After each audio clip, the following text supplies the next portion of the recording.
Commander le matin. Ce livret est écrit par le docteur Daniel Olukoya, surintendant général des ministères cris de bataille.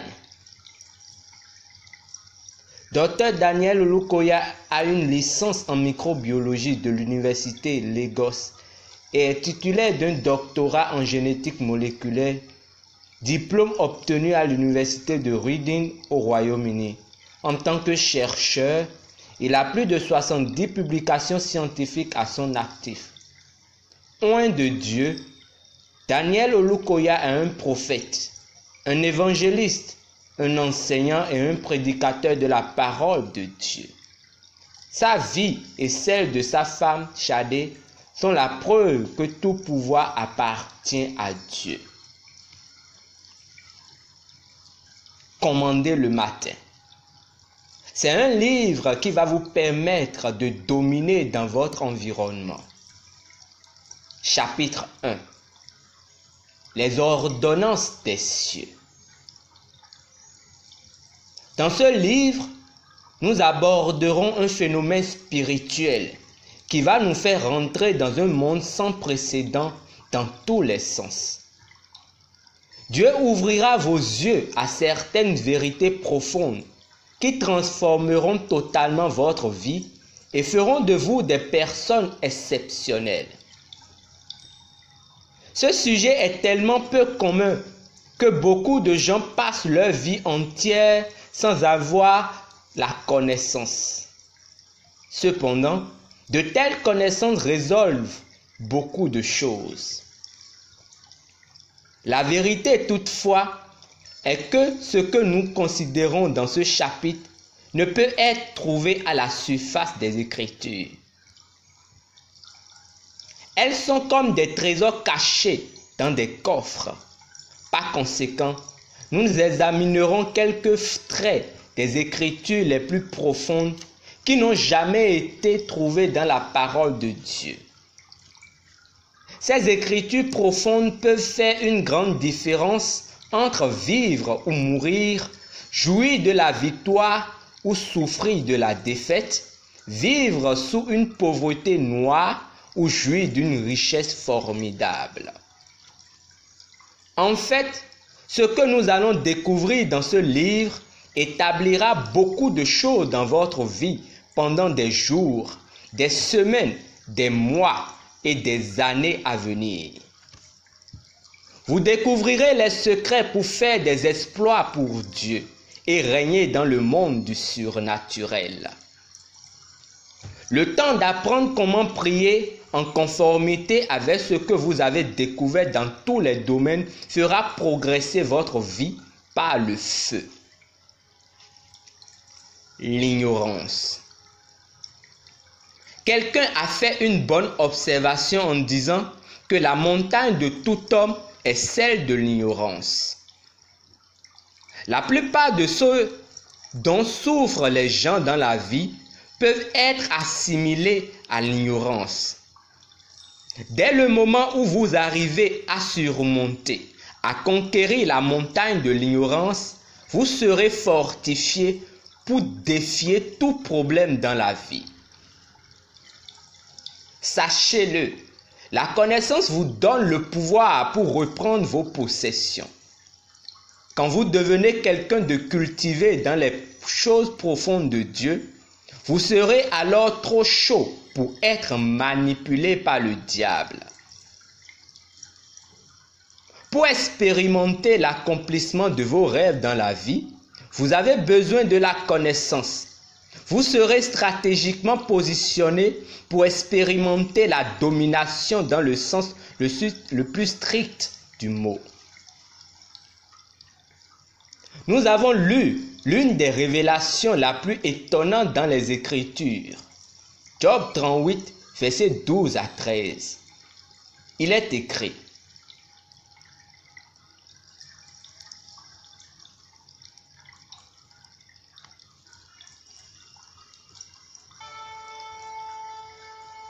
Depuis que tu existes, as-tu montré ta place à l'aurore?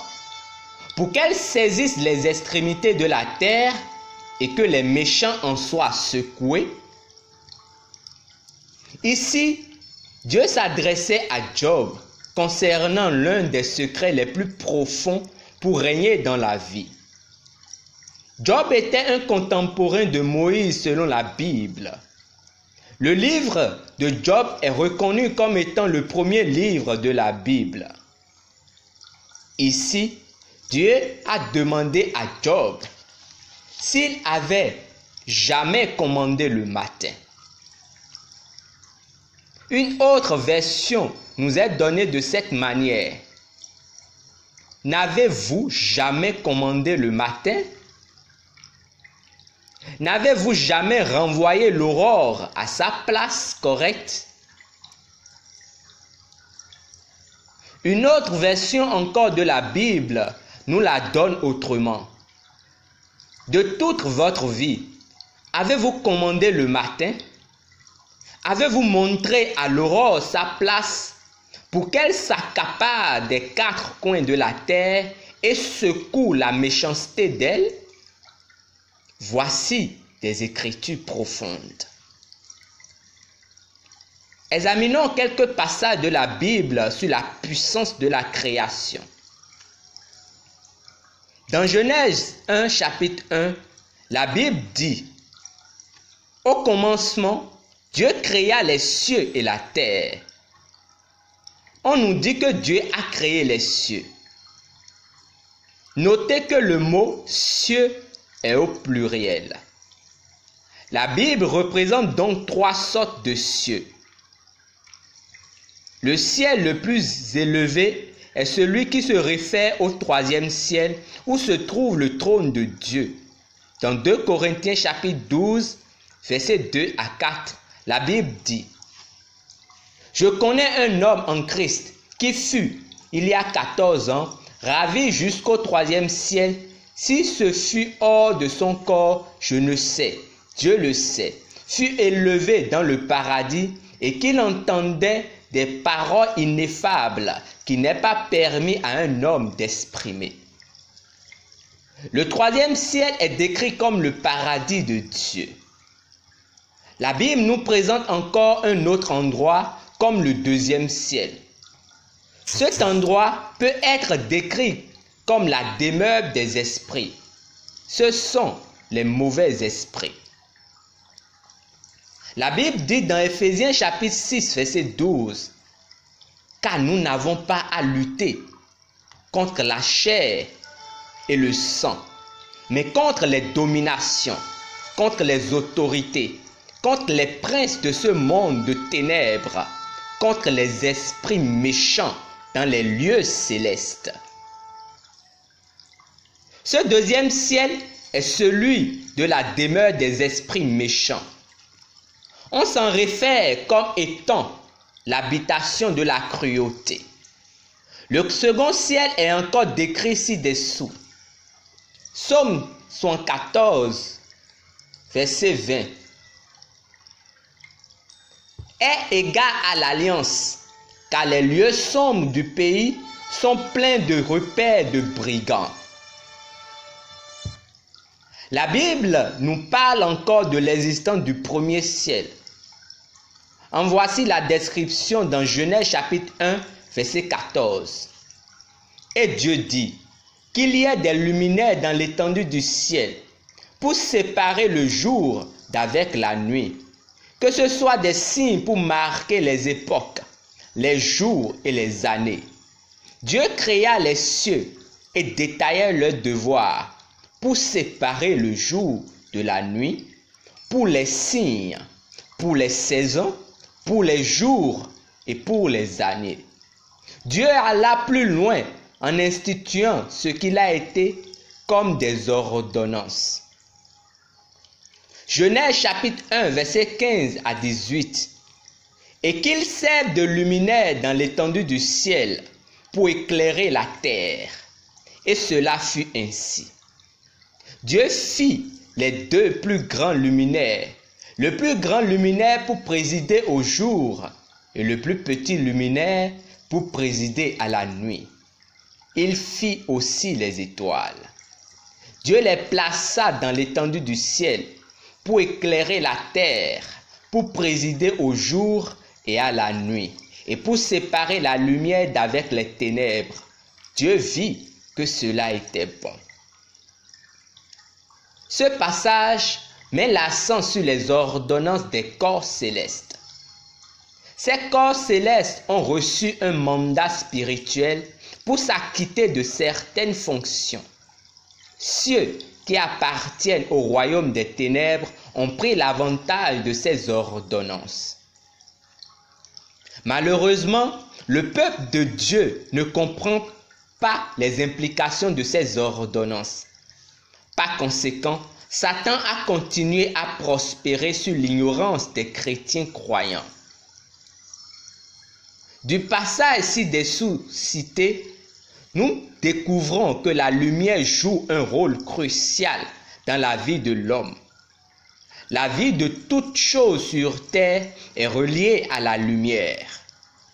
Votre âge est déterminé par elle. Votre croissance en fonction de l'âge chronologique et votre taille sont aussi déterminées par la lumière. Il y a un pouvoir qui gouverne la lumière. Ici, les paroles merveilleuses du psalmiste deviennent applicables. Psaume 121, verset 6 nous dit: Pendant le jour, le soleil ne te frappera point, ni la lune pendant la nuit. L'adoration satanique. Les pouvoirs du jour et la nuit résident dans le soleil et la lune. Les pouvoirs des ténèbres ont continué à utiliser les forces de la nature contre les croyants qui sont supposés exercer la domination, l'autorité sur les forces élémentaires. Il y a un pouvoir qui gouverne la nuit. Il y a aussi un qui dirige le jour. Quand Dieu créa le soleil, la lune et les étoiles, il les a dotés de grands pouvoirs. Il les a créés pour faire éclater sa gloire. Cela explique pourquoi Dieu interdit l'adoration de ces éléments: le soleil, la lune et les étoiles. Ceux qui appartiennent au royaume des ténèbres violent les commandements de Dieu en essayant d'utiliser ces pouvoirs qui sont dans le soleil, la lune et les étoiles pour en faire des usages négatifs.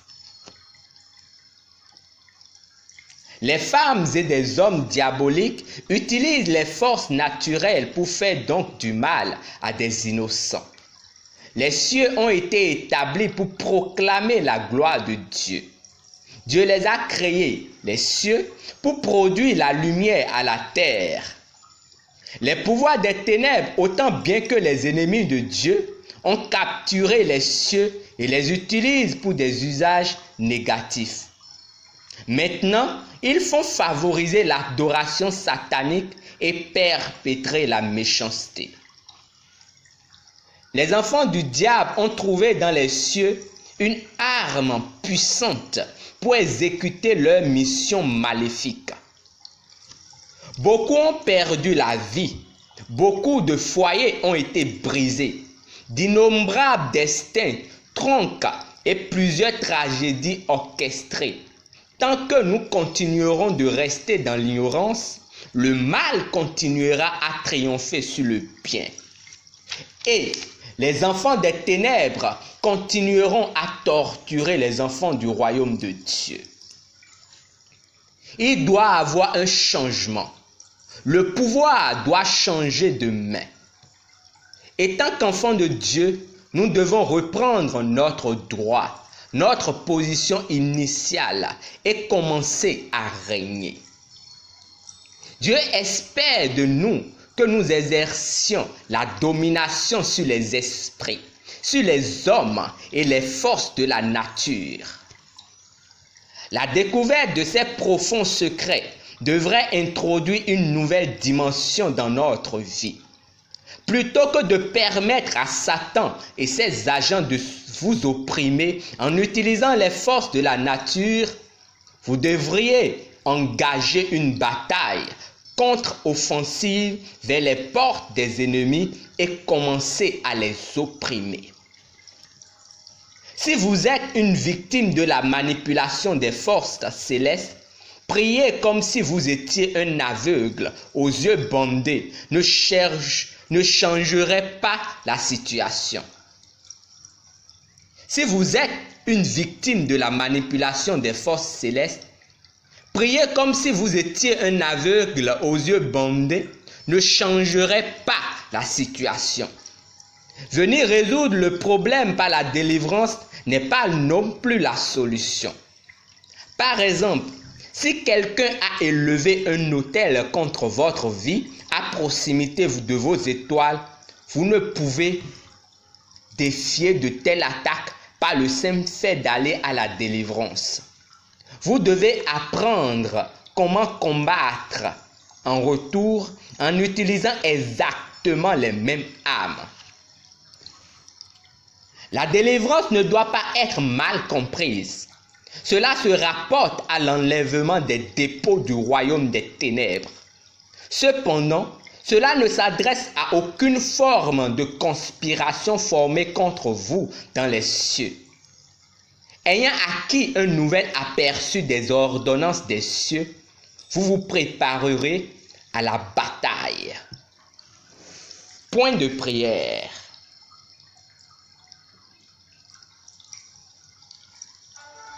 Tout pouvoir qui passe la nuit pour me renverser, ô soleil, projette-les au nom de Jésus.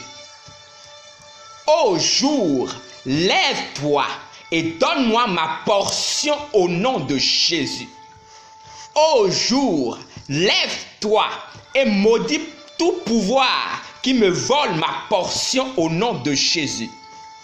Tout pouvoir méchant dans le deuxième ciel qui représente ma famille meurt au nom de Jésus.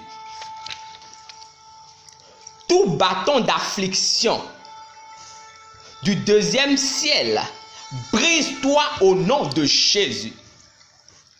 Tout problème qui veut me tuer, vous mourrez maintenant au nom de Jésus.